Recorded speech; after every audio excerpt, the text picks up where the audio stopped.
Hello friends, অটোক্যাডের আজকের ক্লাসে তোমাদের সবাইকে স্বাগতম। আজকের ক্লাসে আমরা শিখব মুভ আর কপি টুল। তো মুভ টুল অ্যাক্টিভেট করার জন্য আমি আমার রিবন থেকে মুভ যে এখানে লেখা রয়েছে সেটাও সিলেক্ট করতে পারি, বা আমার কিবোর্ড থেকে আমি প্রেস করব MOVE, দেন এন্টার। তারপর আমি এখানে দেখো কমান্ড লাইনে কী বলছে, মুভ সিলেক্ট অবজেক্ট। তো আমি প্রথমে অবজেক্টকে সিলেক্ট করব, আমি এই সার্কেলটাকে নিচ্ছি, দেন এন্টার। তারপর এখানে কি বলছে, স্পেসিফাই বেস পয়েন্ট। তো আমি বেস পয়েন্ট নিচ্ছি এখানে, আর আমার মুভ করার পয়েন্ট হচ্ছে এখানে দেখতে পাচ্ছি স্পেসিফাই সেকেন্ড পয়েন্ট। তো এখান থেকে আমি সেকেন্ড পয়েন্ট নিচ্ছি এই কর্নারে। তাহলে তোমরা দেখলে আমরা কিভাবে সার্কেলকে এক পয়েন্ট থেকে আরেক পয়েন্টে মুভ করলাম। তারপরের কমান্ড হলো কপি। তো কপি এখান থেকেও অ্যাক্টিভেট করতে পারো, বা কমান্ড লাইনে তোমরা টাইপ করবে COPY, দেন এন্টার।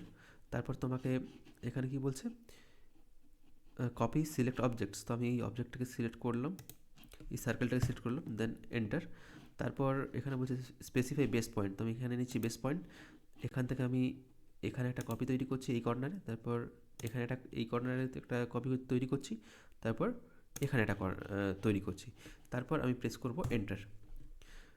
তো এইভাবে তোমরা মুভ আর কপি টুলকে ইউজ করতে পারো।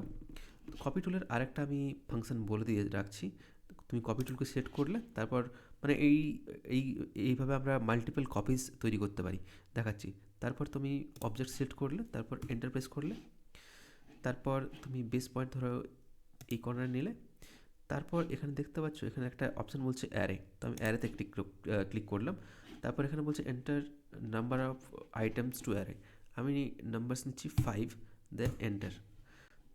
তাহলে এইভাবে দেখছো তোমরা মাল্টিপল কপিস কিন্তু ড্র করতে পারো। তারপর তুমি এন্টার প্রেস করবে।